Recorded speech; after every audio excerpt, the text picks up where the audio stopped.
Book review.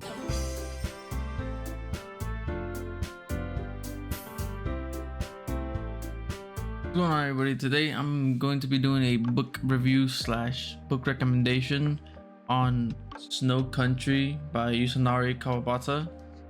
And in the first half I'll be doing a little short vague summary so as not to like spoil the book in case you want to read it after I give the description and don't want to be spoiled. And the second half I'll give opinions on what I think the strong suits of the book are and maybe the weaknesses. And yeah, let's get into it. Let's get into the book recommendation part of the video. This part of the video won't have any spoilers, but I'll try to give a vague description of what occurs to see if it piques your interest and if you want to read the book, right? First off, would I generally speaking recommend this book? Most definitely yes. I think it's really well written, and I think it's a very good romantic tragedy story. That's what I'll jump off from. The core of the story is romance, a romance that cannot last, right? So there is already a breaking point for you. If you're looking for something that ends positively or ends in a happy ending, this won't be the book for you. But if you're looking for something that really is grounded in reality, that this type of thing happens quite often actually, you're gonna love this book. So it surrounds a relationship between a man and a woman who don't see each other very often, but when they do, they're very, it's almost like a cyclical relationship. They don't see each other, then they do. They argue, but they don't really.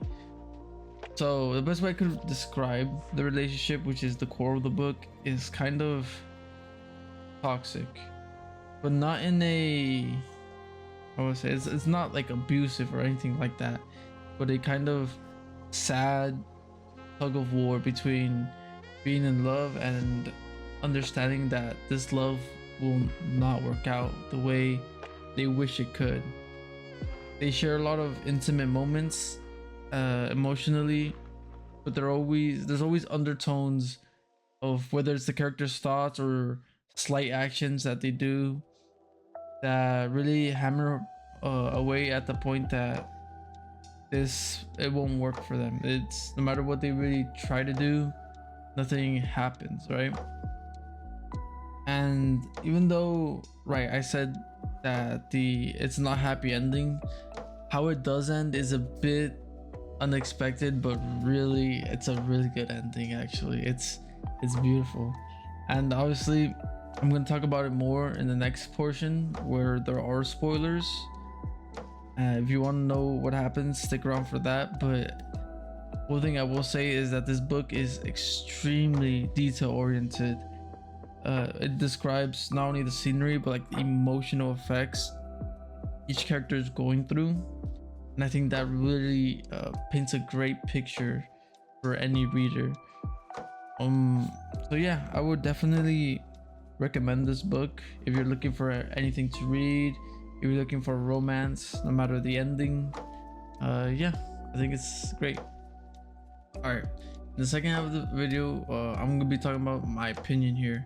So I'm gonna be talking about my opinion on the story, the writing, and really just what I thought about the book, right? And I did take a lot of notes, so I'm gonna be reading a lot more from them just so I can stay on track, right? Okay. So the book has several strong points. The most notable to me are how descriptive it can be, whether it's the scenery or the emotions characters are going through. And for example, here's a direct line from the book at the almost near the beginning that really shows you what it's like, right? The figures and the background were unrelated, and yet the figures, transparent and intangible, and the background dim in the gathering darkness, melted together in sort of symbolic world that is not a part of this world. right? So the author does a lot of the heavy lifting to paint a very clear picture in your head of what he wants you to see. And I think that makes it really easy to read and enjoy as you go along. Something else I love about this book is the oddly fitting tangents it goes on. Well, I don't know if it's really tangents because they are directly / indirectly connected to the story. For example, among them is one about, and I hope I'm not butchering the name, but Chijmi. It's a type of cloth that is specially made in certain areas of Japan, especially the areas where the book takes place, up in the snowy regions of Western Japan. And it goes on this little, I don't know, I would say like maybe like 10-page little section where it's just describing how it's made, the difficulty, and really how it's kind of a dying tradition, as it's difficult to maintain and it can only really be done during one part of every year, right, during the winter. And that really, it reflects, it's kind of like a direct reflection of the relationship between the main character, whose name is Shimamura, and Komako, who is the geisha he's in love with. Yeah, I'll put it that way. Or at least she is definitely in love with her, which I'll get into later. But it's a really, at first you might not be able to tell, but it's a kind of one-to-one after you piece it together, that he goes around looking at these chijimi shops where they make this thing. You could see it like fading away as the relationship is simultaneously fading away. So yeah, so I'm gonna talk about the two main characters mostly here, as there's not that many side characters. There's really, I'd say two, one, it really, yeah. So for Shimamura's character, although I personally don't like the nonchalant isn't the word, but kind of is, where he doesn't display much emotion and is constantly kind of stringing along Komako. Even though I don't like that type of character, I think it's extremely well written here. You really get a good insight to his ideas and his thoughts during emotional segments, even though they're like directly opposed to what he actually does, right? There's a lot of moments where he feels warmth and he feels a wanting to be with Komako, but what he does in the real world kind of pushes her away, or just kind of does nothing in the face of her wanting to be with him.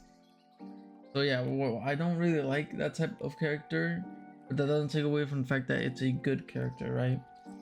And now I'll go on to talk about Komako, which I think her character has a lot more depth than Shimamura.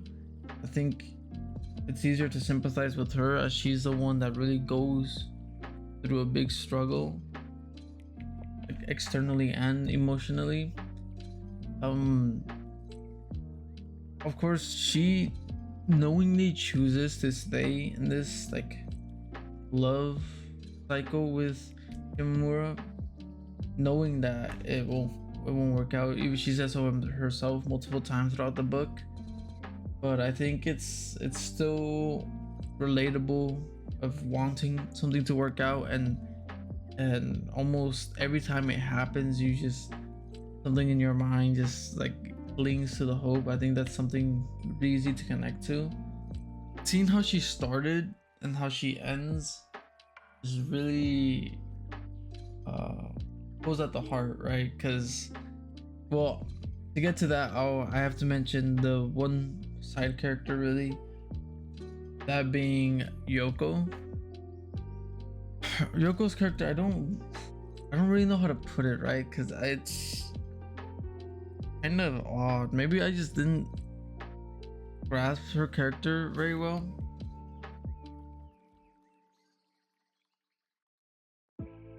But she's introduced as a young child that lives with Komako and a sick music teacher. Teacher dies. Yoko and Komako's relationship, which was already a little, let's say, like icy, is the way to describe it. It's not. They're friends, I'd say. Almost like a big sister, little sister thing. After he dies, the kind of just like falls apart, really. As we see when Shimamura returns a year later, Yoko and Komako almost don't get along. And actually, Komako, when she's drunk, says there's a lot of animosity, a lot of just resentment between the two. Even though there are moments where Komako wishes better for Yoko and wishing she doesn't follow in her footsteps and becomes a geisha in that hot spring. So you can really see there's conflict in Komako and her feelings toward Yoko, but overall she wants her to succeed, right? And that brings me to the ending. So while Shimamura is going through the emotional path of deciding to detach and leave the hot spring for good, he returns from a small little trip in the mountains and finds Komako outside a restaurant. And while they're talking, going through the same cycle they always go through, they see a fire flare up near a theater, right? And they go here, there, right? But eventually they make it there, and eventually a body falls out of the theater, one body, and it is Yoko. And it might seem obvious, but while I was reading, I did not expect that to happen, because they do emphasize that they think nobody got hurt, they think everybody made it out without getting injured. So when it happens, it immediately clicks that, oh wow, yeah, it's Yoko. And this is where things, I think, really just get tied up in a nice bow. Komako is carrying Yoko, crying and angry, obviously mourning her, which I think gives light to Komako's true character, that even though she might be a little angry at herself, or maybe at Yoko, or whatever it may be, right, at Shimamura and their relationship, that she truly cares for Yoko and she wants to see her do better. And in that same moment, Shimamura tries to follow Komako, but just kind of falls behind, and I think it says he falls backwards. I don't know if really falls, but whatever. And he stares up at the Milky Way, and really, to understand how beautiful the scene is, you gotta read it yourself, because prior to that, there's a buildup of a beautiful Milky Way in the sky, glowing, and it's amazing. The writing and the description is beautiful, and obviously I think the direct correlation between Shimamura falling behind Komako and not be able to be with her while she's carrying Yoko is a clear picture of the relationship finally breaking off from each other. And I think when he looks into the Milky Way, the book describes it as the energy is flowing into him. I'm not sure how to interpret that. I feel like it's almost like the energy is almost just like the understanding of where everything is and where everything is done there. But I'm really not sure. So if you have any interpretations, understanding, let me know. I'm actually really interested to see what other people think about that. And yeah, I think book is great. I'm not sure. I wanted to give the book a score.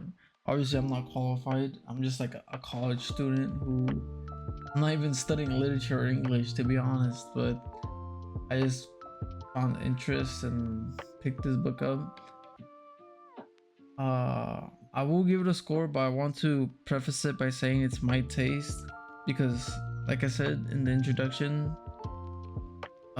this book is an award-winning book. Author is award-winning. It's internationally praised. So obviously my opinion isn't anywhere near what others are, and it's the scale is tipped toward my taste, right? It's not like a clear, definite grading of the quality of the book. It's a grading of how I enjoyed the book. So with that being said, I'd give it a 7, right? Because something I didn't mention, that the book at the beginning is a little hard to follow, especially after Yamamoto meets Komako for the first time. The jumping between the present and the past gets a little confusing, but that might have just been me. As reading it through the first time, maybe I give it a couple more tries, it'd be a lot clearer. But that's where I'm at with this book. I think I'd recommend it if you don't have something to read. I'd recommend it if you're looking for a romance book that doesn't, if you're okay with it not ending well. I know a lot of people don't like that, and I personally don't like it too much either, right? So I'm a big La La Land fan, but that ending, I can't do that, you feel me? So yeah, let me know what you think of the book, and yeah, thanks for watching.